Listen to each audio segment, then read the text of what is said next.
ब्रह्मा जी के विरोध में बाबा विश्वामित्र ने बहुत कुछ बनाया।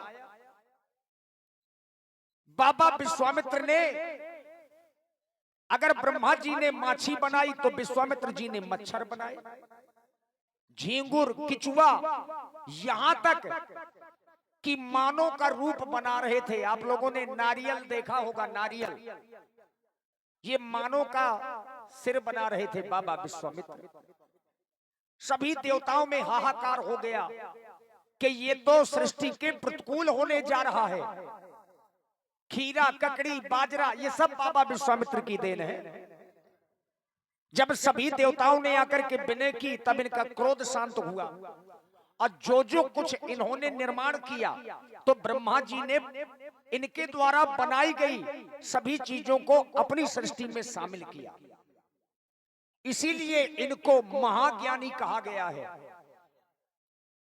अब ये विज्ञानी भी हैं, वैज्ञानिक हैं, नई नई खोज करते रहते हैं।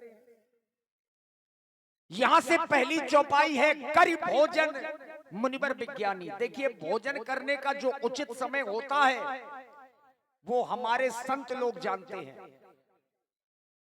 सूर्यास्त के पहले प्रत्येक व्यक्ति का भोजन हो जाना चाहिए।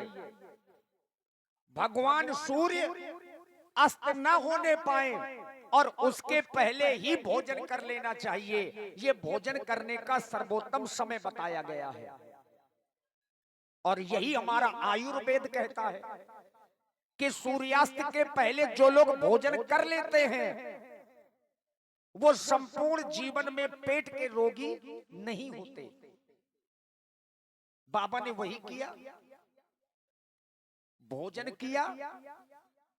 अब भोजन के बाद हम आप लोग अपने गांव घरों में देखते हैं, छोटे छोटे बच्चों को भोजन के बाद कथा सुनाते हैं, कहानी। अब बाबा ने वही किया, भोजन किया, इसके बाद पौराणिक कथा सुनाई। करि भोजन मुनिवर विज्ञानी, और लगे कहन कछु कथा पुरानी। पुरानी का तात्पर्य पौराणिक कथाओं से है। अब कथा को कहते कहते ये आभास ही नहीं रहा कि संध्या देवी की वंदना करने का समय कब हो गया है। यद्यपि संध्या किसी देवी का नाम नहीं है, किसी देवता का नाम नहीं है। संध्या एक समय का नाम है। दिन और रात्रि के जो मध्य भाग को, मिलान को ही संध्या कहते हैं। दिन का गमन हो गया हो और रात्रि का आगमन शुरू हो गया हो, बस उसी समय को संध्या कहते हैं।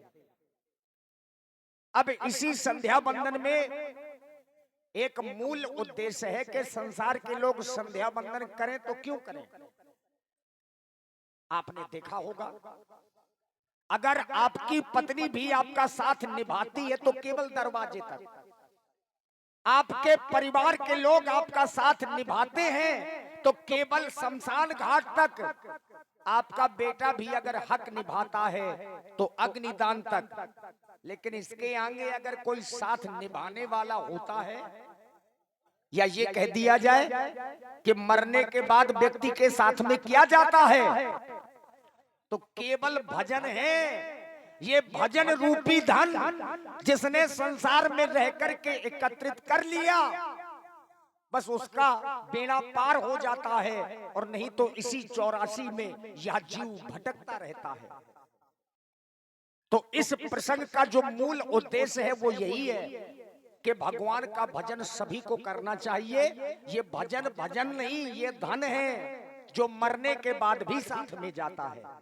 और इसीलिए ये रामचरितमानस ज्ञान गंगा है, और मानस की एक एक चौपाई ये महामंत्र है। जिसने भी एक चौपाई को जीवन में उतार लिया उसका जीवन सार्थक हो गया।